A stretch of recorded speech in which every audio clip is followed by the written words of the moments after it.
Well, guys, the 4th of July is over. Steve Rogers has come to our house, eaten the cookies and milk that we've set out for him, and hopefully we all still have our fingers attached. So I guess there's only one thing to do. Let's go kill a kaiju! Why, yes, that's this week's episode of Min-Maxing for Fun and Profit. Bang! Michael Baker would like us to optimize around killing one of the deadliest foes in Pathfinder. And to do so, I look to none other than a very popular Pathfinder Society build that I have tweaked, that I have added onto, that I have updated, that is super terrifying. Maybe not everybody knows about it. I'll go ahead and say it here right now real quick. Songbird of Doom? You ever heard of that one? Yeah. We're gonna update it a little. If you're liking what you're seeing, like, subscribe, ding the bell. And remember that patronage at any tier gets your request to the top of the line, gets you access to a Google Sheet for this Min-Maxing for Fun and Profit video, and gets you access to our rules simplification sheets.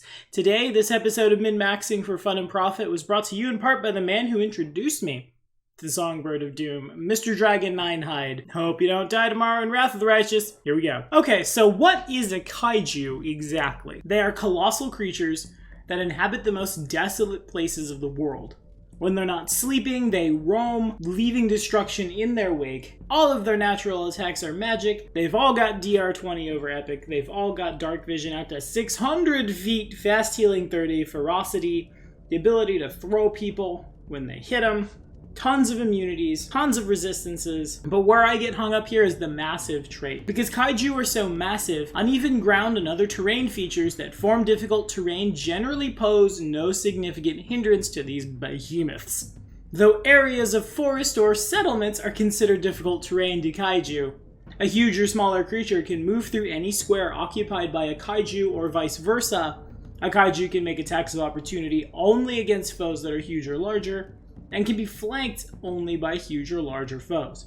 A kaiju gains a bonus for being on higher ground only if its entire space is on higher ground, and it's possible for huge or smaller creatures to climb the kaiju behind a DC 30 climb check and an attack of opportunity, so that's a tall order. These guys are all really powerful, and I have used Mogaru in the past against 3 alchemists who were constantly ticking his elemental regeneration around.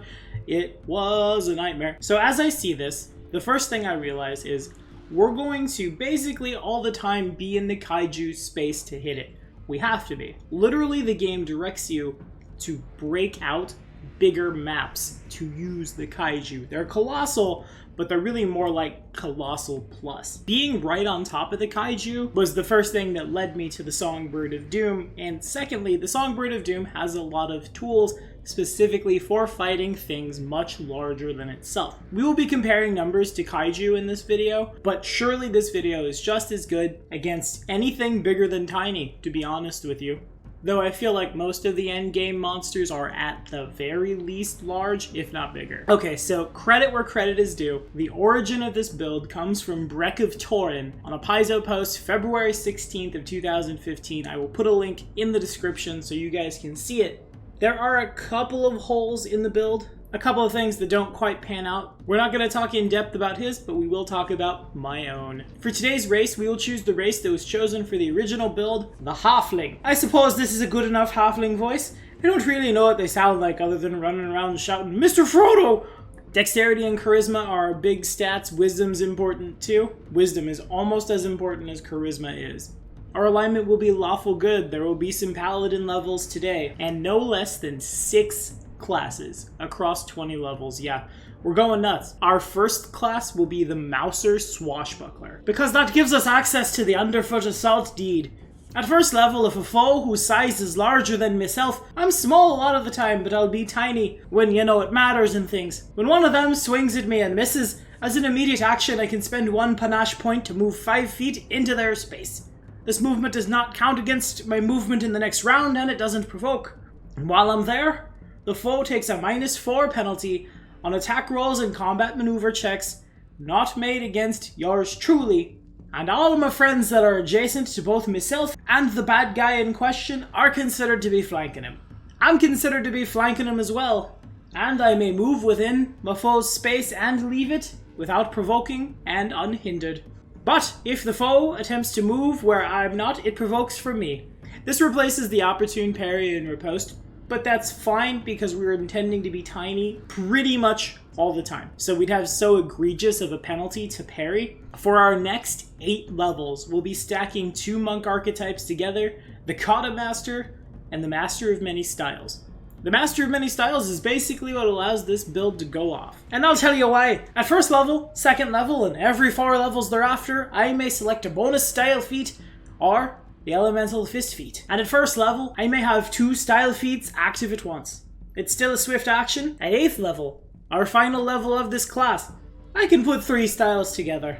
For value, for how was it called? Fun and profit? Why, yes indeed. The Kata Master is just icing on the cake as it gives us panache, helping to fuel our swashbuckler shenanigans. Now this is my first deviation from the original Songbird of Doom, because the Songbird of Doom was not correctly put together in its original iteration, at least unless I'm missing something here.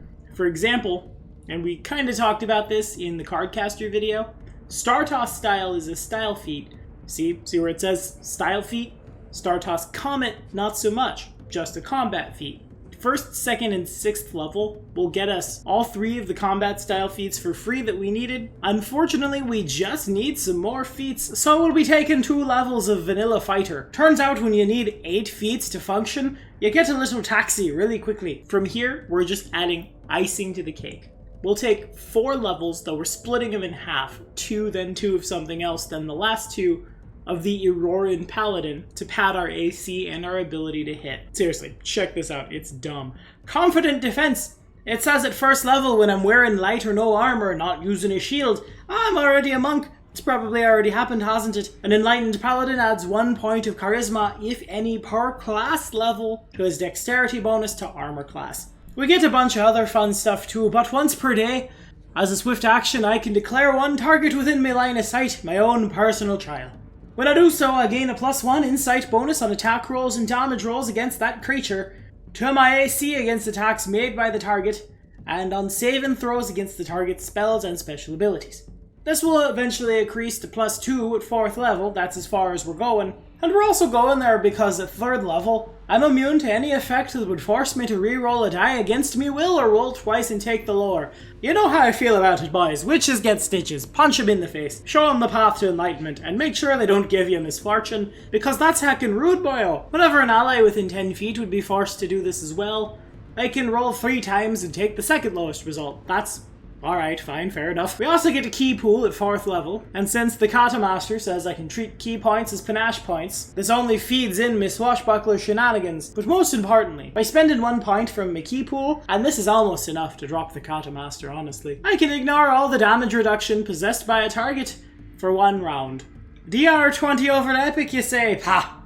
Not even worrying me at all. We will also be taking 2 Ranger levels. The original build took 3 Slayer levels to do this, but I want to shake it up a little bit. We still want that extra combat feat from a certain Ranger fighting style, but since you never really know what you'll be fighting in a game, guide levels.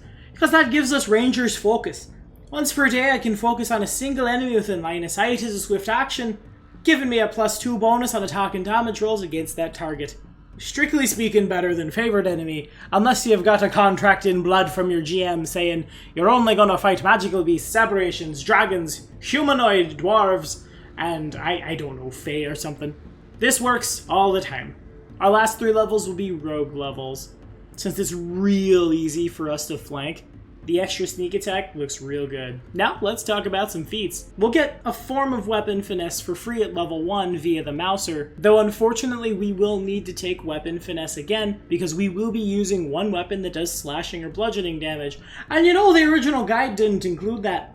Tusk. On top of that, at first level, we'll take Step Up. A lot of our feats today are going to feel really taxy, and kind of a lot of them are. But welcome to Pathfinder, I suppose. Anyway, Step Up says whenever an adjacent foe attempts to take a 5-foot step away from you, you may make a 5-foot step as an immediate action, so long as you end up adjacent to the foe that triggered this ability. I'm not super sure if in the same square counts as adjacent, but pay the tax, man. Probably gonna say that like 20 times this video. Our first bonus feat from the Master of Many Styles, our first style feat will be Monkey Style. This allows us to add our wisdom bonus to acrobatics checks And we take no penalty on melee attack rolls or to our armor class while we're prone. Further, you can crawl and stand up from lying prone without provoking. And you can do it as a swift action if you pass a DC 20 acrobatics check. Pay the tax, man. Number 2. Our second Kata Master of Many Styles at 3rd level. We get another bonus style feat. We'll take Snake Style. This one actually might get some traction. It's worded pretty interestingly. And it says I gain a +2 bonus on sense motive checks, and I can deal piercing damage with my unarmed strikes, which then allows me to do swashbuckler stuff with them. That's interesting, isn't it? Too bad I won't be a person who's punching for super long. Anyway, when using the Snake Style feat, when an opponent targets me with a melee or ranged attack, I can spend an immediate action to make a sense motive check. I can use the result as my AC or touch AC against the attack. Note how that says can. You don't have to. If you roll a 2 and you have like an 8 or something, you can let them swing at your armor class. You're not just sticking your chest out and letting some kobold with a gross dirty spear stab you. It'll be fine. That might also be why we're taking skill focus sense motive next. A +6 on this ability might save your life. Anywho, we got 2 feats coming down at level 7. Our 6th Kata Master of Many Styles feat. We'll take combat reflexes, because we'll be probably making a lot of attacks of opportunity in this build. And we'll grab our 3rd style feat, all 3 of these together. This one wasn't included because it hadn't existed yet during the original Little Birdie of Doom. SKYSEEKER style. Once per round, when an opponent attacks me with a reach weapon, I can take a 5-foot step towards him as an immediate action. If the movement takes me to a square the opponent's reach weapon doesn't threaten, I receive a +4 bonus to AC against the attack. This will become more useful when we're a permanently tiny creature, but for the 3rd time, I suppose I have to pay the tax man. It's ironic I'm recording this on the 4th of July. No taxation without benefit, Paizo, don't you know nothing? Now, Snake Style is really interesting, but it mostly works around unarmed strikes, which we're not using most of the time because we intend to be fighting our fights as something without the ability to make unarmed strikes. If I could squeeze in 2 more feats to go for feral combat training, but since we don't have the natural weapons we're using, when we're using them, we can't choose a natural attack. Therefore, we never qualify for feral combat training. Sadness ensues. At level 9, we'll take Piranha Strike. It's our power attack, and we need all the ups to damage we can get. Next, it's Monkey Moves. That lets me add me wisdom to me climb checks, and I can also climb and crawl at half my speed, and when using Monkey Style, when I hit someone twice or more, I can spend a swift action to do a 5-foot step. Can you say it with me, kids? 3, 2, 1, pay the tax man! Our fighter feat at 11th is where we start seeing value. This build takes a real long time to come online. I guess it's a good thing I'm building to fight the kaiju, who you don't fight at like low-level play, huh? At level 11, we start to see some of our stuff come through all the way, finishing out the monkey style feat path with Monkey Shine, as well as taking Weapon Finesse. But wait a minute, Tommy, you can't do that! Weapon Finesse? We already have Weapon Finesse as a swashbuckler. Right, but you're about to have 2 claw attacks. And when you have those 2 claw attacks that are dealing slashing and bludgeoning damage, they don't qualify for Swashbuckler's Finesse. Oh, that's right, I suppose. Damn. Well, that's why you make the videos and I just sit here and talk in funny voices and I'm actively talking to myself as I sit here on the 4th of July recording. I'm not crazy, you're crazy. Now, we should be thinking about standstill at some point, but unfortunately, foes will never provoke attacks of opportunity due to moving through our adjacent squares if we're constantly in battle as a tiny creature. I suppose I could, like, be a little bird and carry around a long spear or something. No, that would be really bad for us. Yeah, you're probably right again, Tommy. So, at feat level 13, we'll grab Risky Striker. That's basically the entire reason we remained a halfling for this. That's actually a pretty good feat. Risky Striker says I may take a -1 penalty to AC to gain a +2 bonus on melee damage rolls against creatures 2 or more size categories bigger than me. And since I'm gonna be a tiny creature all the time, that means medium or bigger, lads. That means everything we're fighting, basically.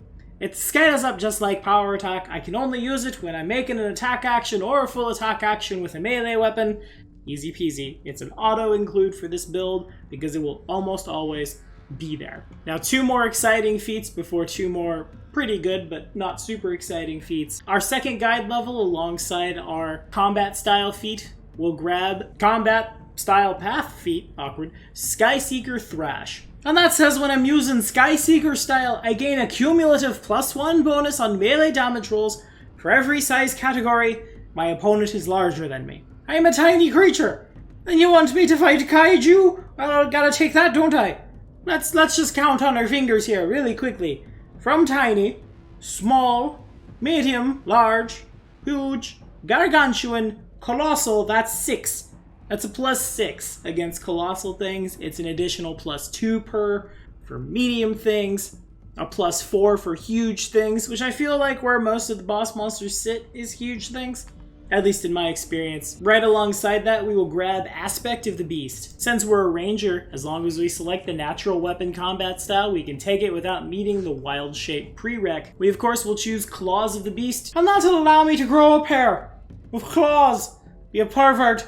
Their primary attacks that deal a D4 points of damage, or a D3 if you're small, or a D2 if you're a wee tiny raven. The more attacks, the better. We'll take Improved Initiative at 17th, our last Auroran Paladin level.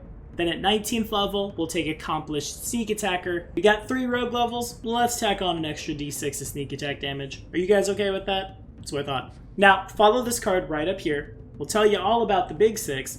Agile Amulet of Mighty Fist is real good. We'll need it for our damage. There's also a very special item that makes this entire build go off. That magic item is the Ring of 7 Lucky Colors. You might buy this one twice, you might buy it more than twice to switch out a bunch. If you really need more than 7 times per day, the ability to beast shape 4 into a Songbird using the statistics for a Raven. We're also gonna want to befriend a Druid, or since it's a 3rd level ranger spell, get as many potions of Strong Jaw as we feel like forcing a tiny bird to drink. Because that spell is just really good as well. For minutes per level, each natural attack that I'm making will deal damage as if I were 2 sizes larger than I actually am.